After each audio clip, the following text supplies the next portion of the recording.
L'auditorium tomba dans un silence si dense qu'il semblait que la salle elle-même avait oublié comment respirer. Élie Dubois, 9 ans, se tenait seul sur scène, pieds nus, les bras levés, ses mouvements incertains mais délibérés. Au bord du rideau, Thérèse Moreau, badge de concierge sur la poitrine, regardait immobile. Au premier rang, Nathan Dubois se souleva à moitié de son siège, le visage blême. Personne ne comprenait ce qui se passait. Mais personne n'osait l'interrompre. Nathan Dubois avait bâti un monde où tout répondait à la logique, algorithme, investissement, résultat. Tout, sauf son propre fils. Depuis la mort de Claire, Élie n'avait pas prononcé un mot. Les thérapeutes appelaient cela du mutisme sélectif. Nathan appelait cela une autre défaillance du système. Le spectacle d'hiver de l'école devait être symbolique, un signe public qu'Élie pouvait, au moins, se tenir immobile sur une scène. Nathan avait tout arrangé, éclairage spécial, contrôle des entrées, une thérapeute en coulisses. Mais Thérèse Moreau n'avait pas fait partie du plan.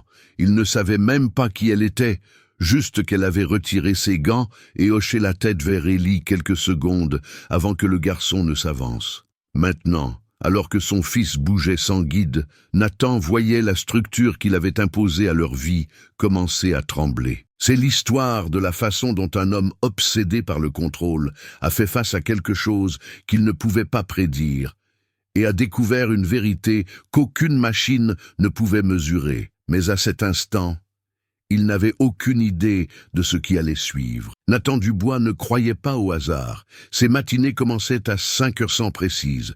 Salle de sport, smoothie, 2 heures de codage ininterrompues avant la première réunion. Son empire, Dynamique Dubois, avait révolutionné l'intelligence artificielle sur 3 continents. L'efficacité était sa religion. L'émotion, un bug dans le système. À la maison, cette mentalité persistait. Chaque jouet dans la chambre d'Élie était thérapeutique. Chaque repas aux calories comptées, chaque minute structurée. Pourtant, rien ne fonctionnait. Élie n'établissait pas de contact visuel, ne répondait pas à son nom, n'aimait pas être touché. Depuis l'accident de Claire, le garçon s'était encore plus renfermé sur lui-même, comme si le deuil lui avait non seulement enlevé sa mère, mais aussi son ancre. Nathan avait essayé de réparer cela de la seule manière qu'il connaissait. La stratégie. Il engagea les meilleurs neurologues, construisit une salle sensorielle sur mesure, inscrivit Élie dans une école privée avec une philosophie inclusive qui coûtait plus cher que la plupart des prêts immobiliers. Et pourtant, la plupart du temps, Élie restait assis près de la fenêtre, traçant des cercles silencieux sur la vitre embuée. Le spectacle d'hiver de l'école n'était pas l'idée de Nathan. Elle venait de Madame Lambert, la directrice. Cela pourrait lui faire du bien, dit-elle, lui permettre d'être vu. Nathan hésita. Être vu n'était pas quelque chose qu'il voulait pour Élie. Cela invitait au jugement, aux questions, à l'échec. Néanmoins, il accepta. À contre-cœur. La veille de l'événement, il répéta les pas d'Élie à la maison. Pas de chorégraphie, juste rester immobile quand la musique jouerait. Élie ne croisait pas son regard. Il tressaillit quand Nathan lui toucha le bras. La voix de Nathan devint sèche. « Fais juste cette chose. » « Pour moi. » Élie sursauta. Nathan recula immédiatement. Honteux, mais ne dit rien. Il éteignit les lumières et s'en alla. Cette nuit-là, il trouva une vieille vidéo sur la tablette de Claire. Élie tout petit, tournant maladroitement dans le salon pendant que Claire applaudissait et riait. « Laisse-le mener, » disait-elle à la caméra. Même si c'est désordonné. Nathan regarda ce clip 6 fois avant que l'écran ne s'éteigne.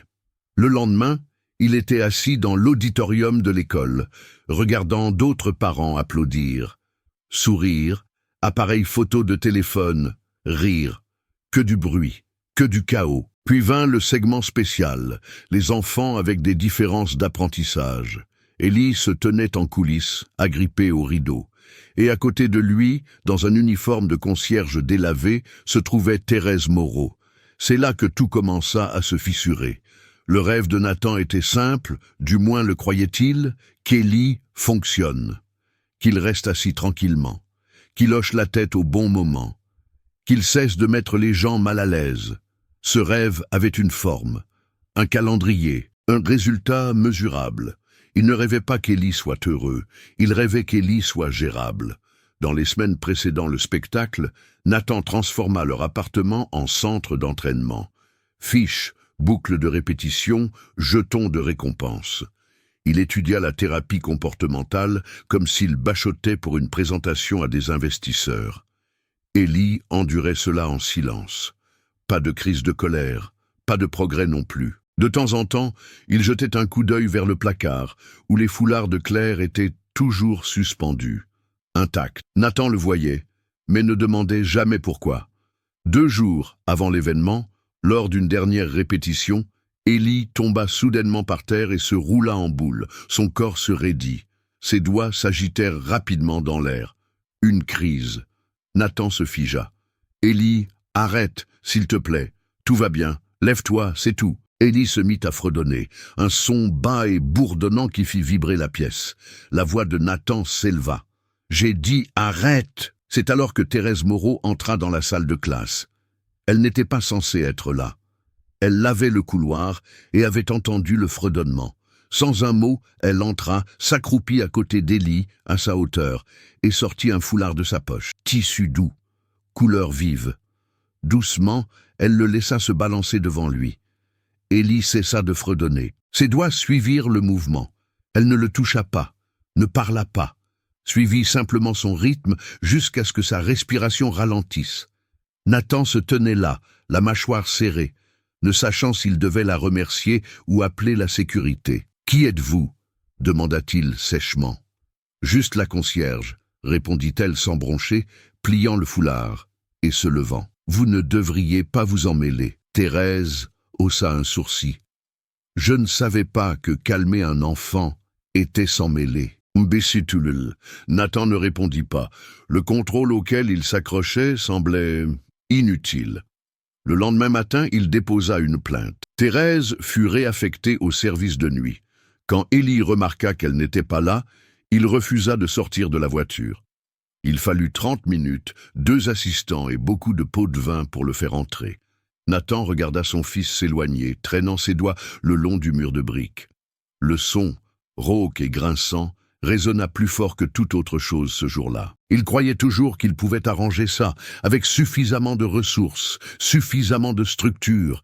Il croyait qu'Élie se tiendrait immobile sur cette scène, comme prévu. Il pensait toujours qu'il pouvait bien faire les choses. La veille du spectacle, Nathan était assis seul dans le salon, son ordinateur portable ouvert, mais intact. La photo de Claire trônait sur l'étagère derrière lui, souriante, permanente. Il ne l'avait pas regardée depuis des semaines. Élie avait dîné en silence, comme d'habitude. Il ne toucha pas aux nuggets de poulet, se contenta d'aligner 3 haricots verts sur le bord de l'assiette. Puis il disparut dans sa chambre, la porte laissée légèrement entr'ouverte, comme toujours. Nathan fixa sa nourriture intacte. Quelque chose en lui voulait frapper, s'asseoir à côté de son fils et essayer à nouveau. Mais au lieu de cela, il se resservit un verre de vin et parcourut une étude sur le neurodéveloppement qu'il avait déjà lu 2 fois. À 2h14 du matin, il ouvrit un ancien message vocal de Claire. « Laisse-le être désordonné », avait-elle dit une fois. « Laisse-le mener », il cliqua sur « Play ». Puis encore, et encore. Le lendemain matin, la ville était recouverte de givre. Nathan habilla Élie avec soin.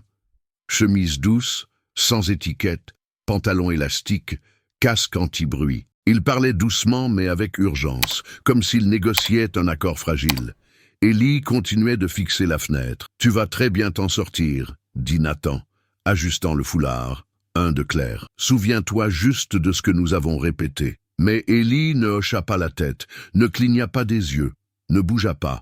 À l'école, le parking était déjà plein. Nathan tint la main d'Élie en entrant, mais le garçon se dégagea après 3 pas. Une enseignante se précipita. « Oh bien, vous êtes là. Nous allons bientôt commencer. » Dans le chaos des coulisses, les lumières clignotaient, les chaussures crissaient. La musique s'échappait à travers les murs. Élie se figea au milieu de tout cela. Il se laissa de nouveau tomber par terre. Cette fois, personne ne le remarqua. Personne sauf Nathan, et il ne savait pas quoi faire. « Allez, murmura-t-il en s'accroupissant à côté de lui. Nous en avons parlé. Lève-toi, c'est tout. S'il te plaît. Élie se balançait lentement, ses doigts s'agitant. Nathan regarda autour de lui, impuissant. Thérèse n'était pas là.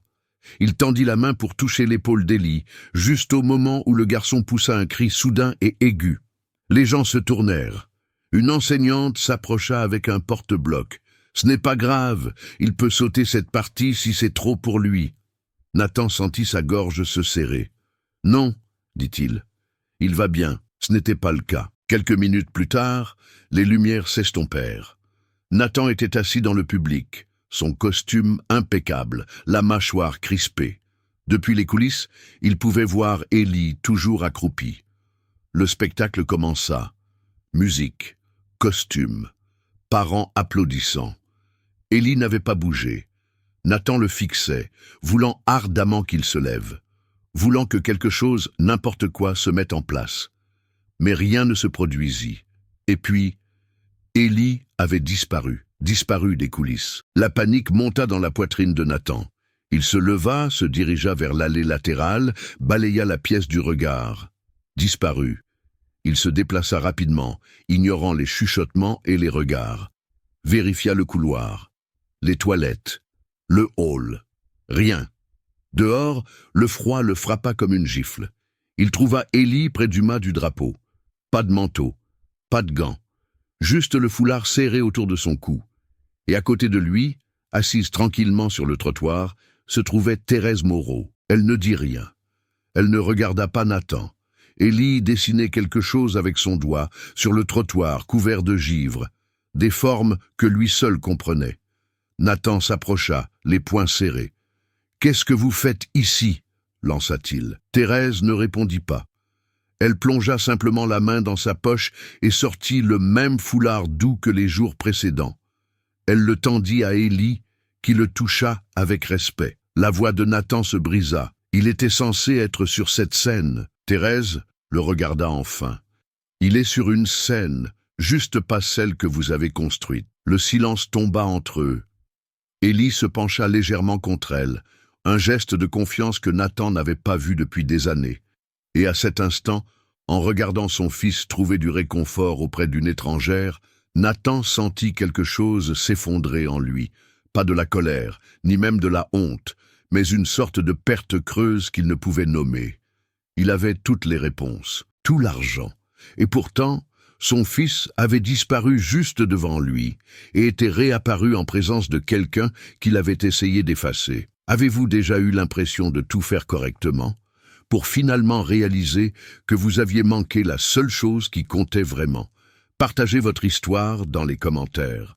Parfois, votre douleur, votre tournant, pourrait être exactement ce dont quelqu'un d'autre a besoin pour se sentir vu, entendu, compris. Et si cette histoire suscite déjà quelque chose en vous, envisagez de rester. Nous arrivons juste à la partie où tout commence à changer. Nathan ne parla pas pendant le trajet de retour. Élie était assis sur la banquette arrière, tenant toujours le foulard de Thérèse dans une main. Son autre main tapotait doucement contre la vitre à un rythme régulier. 5 tapes, pause, 5 tapes. Nathan ne cessait de le regarder dans le rétroviseur, comme s'il voyait quelqu'un qu'il ne parvenait pas tout à fait à nommer. Cette nuit-là, après qu'Élie se fut endormi sur le canapé, recroquevillé, portant toujours le foulard, Nathan se versa un verre, mais n'y toucha pas. Au lieu de cela, il sortit le vieux journal de Claire, celui qu'il n'avait pas ouvert depuis l'enterrement. À l'intérieur se trouvèrent des notes sur le développement précoce d'Élie, des pages d'espoir, des dessins, des questions, et quelque chose de plus douloureux, l'abandon. « Je ne veux pas le réparer », avait écrit Claire une fois. « Je veux le rencontrer là où il est. » Les yeux de Nathan brûlaient. Il ne dormit pas. Le lendemain matin, il retourna à l'école.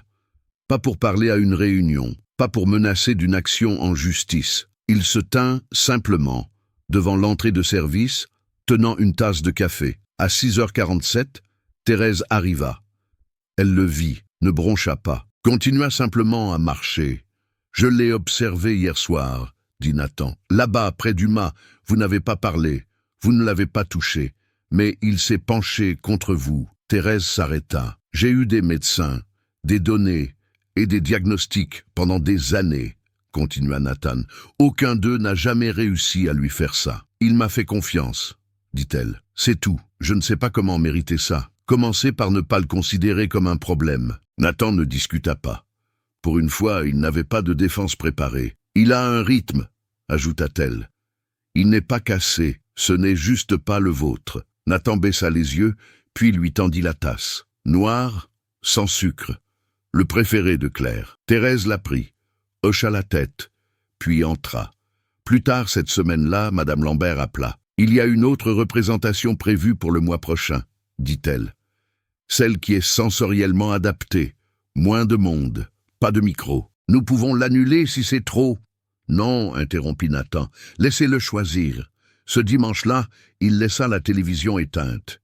Au lieu de cela, il s'assit à côté d'Élie par terre, silencieux, sans plan, sans coaching, juste en observant. À un moment donné, Élie lui plaça un crayon de cire dans la main, un gribouillage.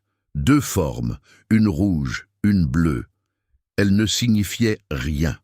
Mais Nathan ne le corrigea pas, ne demanda rien. Il se contenta de gribouiller quelque chose en retour. Et pour la première fois depuis longtemps, Élie ne s'éloigna pas. Le jour du spectacle sensoriellement adapté arriva tranquillement.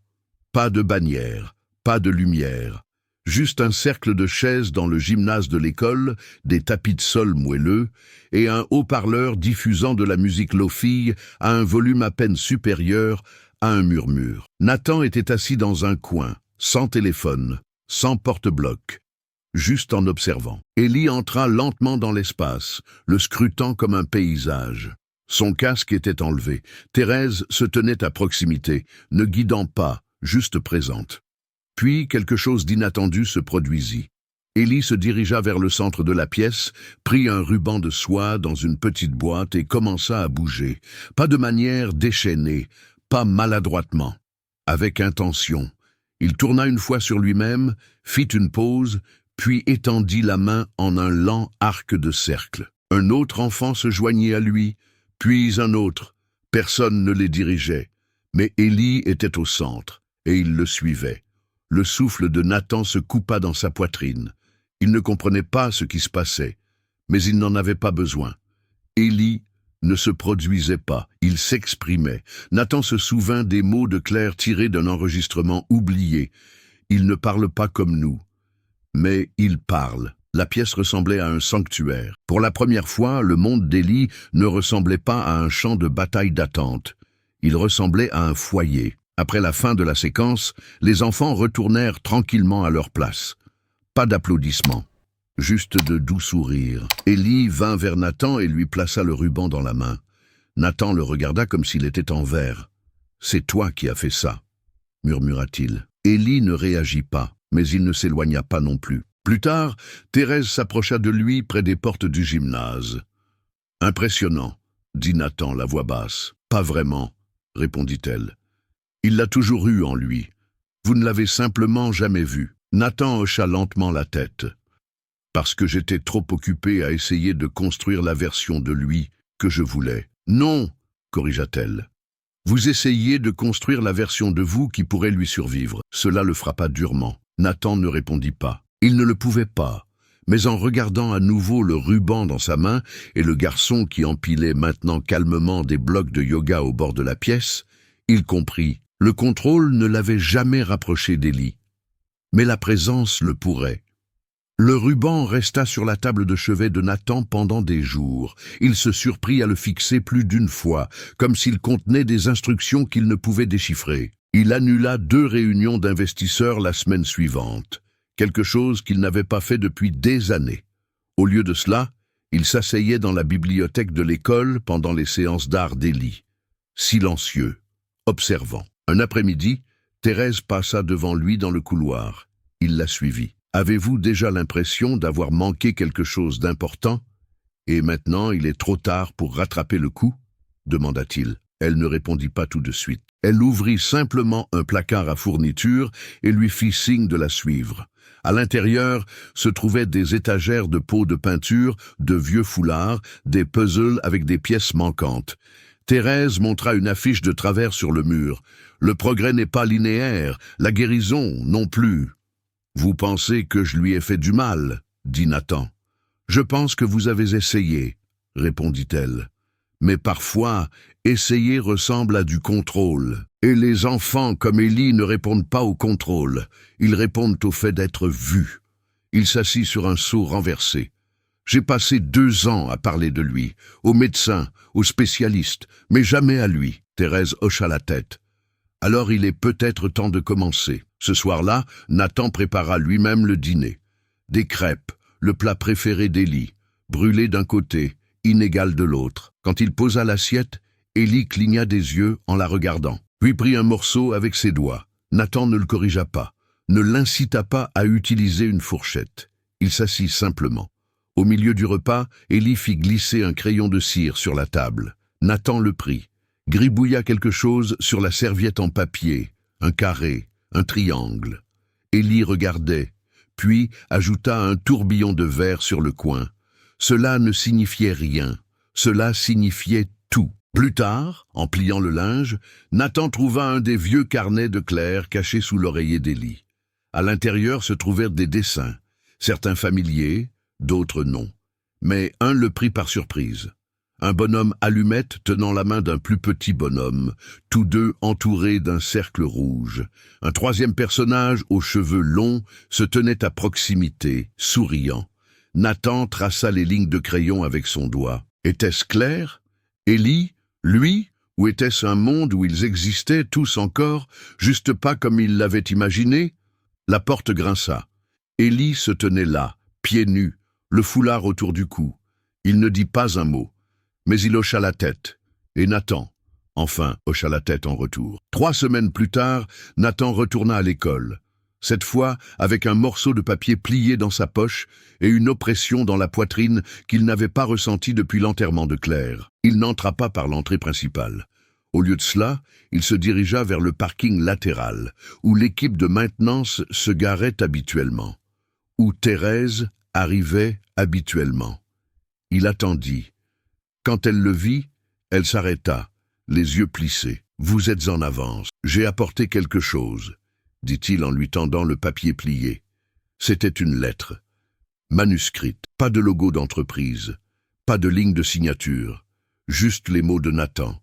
Des excuses, pas polies, pas corporatives, pas défensives, brutes. Je ne savais pas à quel point j'ignorais tout, lisait-on, sur Élie, sur les gens comme vous, sur l'écoute. Thérèse le déplia lentement, lut en silence, puis leva les yeux. C'est pourquoi? Un début, répondit Nathan. Et une question. Il lui tendit une 2e feuille. C'était une proposition, rien d'extraordinaire. Juste un financement pour un programme de mouvement à intégration sensorielle. Son nom en haut. Contrôle créatif total. Je veux soutenir ce que vous faites déjà, dit-il. Pas le refaire, juste l'élever. Thérèse l'étudia. Pourquoi maintenant? Nathan hésita, puis regarda au-delà d'elle, vers les portes vitrées de l'école où Élie se tenait, observant, son foulard noué sur ses épaules comme une armure. Parce que je ne veux plus rien manquer. Ce soir-là, le gymnase fut réaménagé. Cette fois, non pas pour un spectacle, mais pour une soirée portes ouvertes. Pas de public, pas de scénario. Juste de la musique, des foulards, des tapis, de la lumière. Élie entra sur le sol, regarda autour de lui, puis tendit les 2 mains, un ruban dans l'une, invitant les autres à le suivre. Et ils le firent, des enfants de toutes sortes, certains avec des appareils dentaires, d'autres avec des aides, certains avec des mains qui battaient ou des pieds nerveux, tous bougeant ensemble. Au bord de la pièce, Nathan était assis par terre, pas dans le coin, pas derrière un ordinateur portable. Juste, là, Thérèse s'assit à côté de lui, les bras croisés, observant tranquillement. « Vous savez, dit-elle, vous pourriez vous joindre à eux. » Nathan rit doucement. « Je crois que je casserai quelque chose. Ils s'en ficheront. » Il hésita, puis se leva. Alors qu'il traversait le sol, Élie se tourna, ne cessa pas de danser, se décala simplement, laissant de l'espace. Nathan leva les bras, pas élégant, pas coordonné.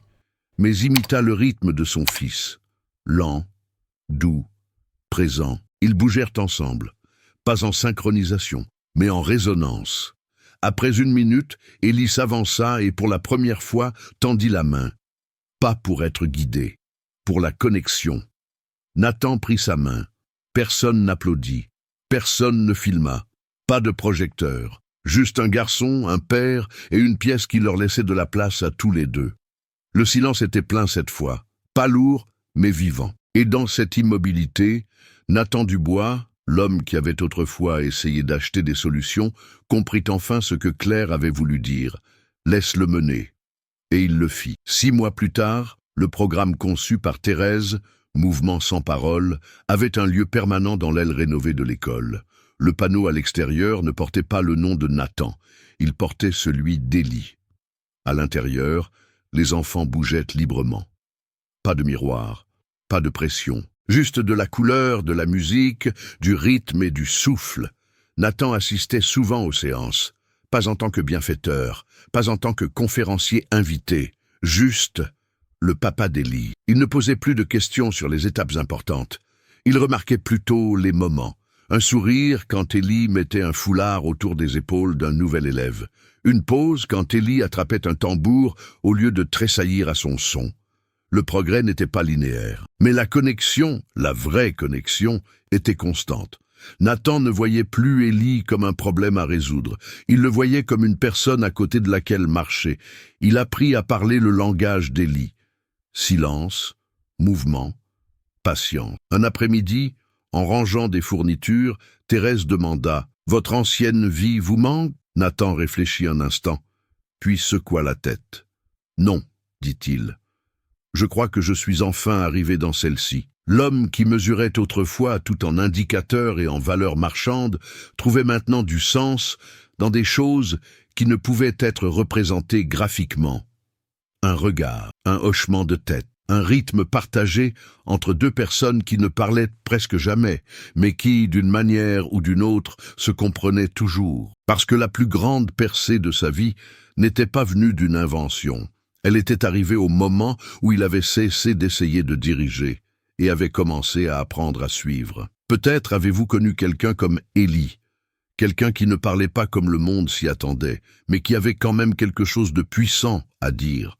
Ou peut-être avez-vous été quelqu'un comme Nathan, essayant si fort de réparer ce qui n'était pas cassé pour finalement réaliser que le vrai défi était d'apprendre à écouter. Si cette histoire vous a touché, partagez-la, parce que parfois, il suffit d'une histoire honnête pour aider quelqu'un à se sentir vu pour la première fois. Et si vous avez déjà suivi le rythme tranquille de quelqu'un qui vous a montré un meilleur chemin, dites-le nous dans les commentaires. Votre histoire pourrait être exactement ce dont quelqu'un d'autre a besoin pour faire son premier vrai pas. Si vous croyez au pouvoir de la connexion plutôt qu'à la perfection, cliquez sur le bouton « J'aime ». Et si vous êtes prêt pour d'autres histoires qui nous rappellent ce qui compte vraiment, abonnez-vous. Il y a tellement plus à partager et nous ne faisons que commencer.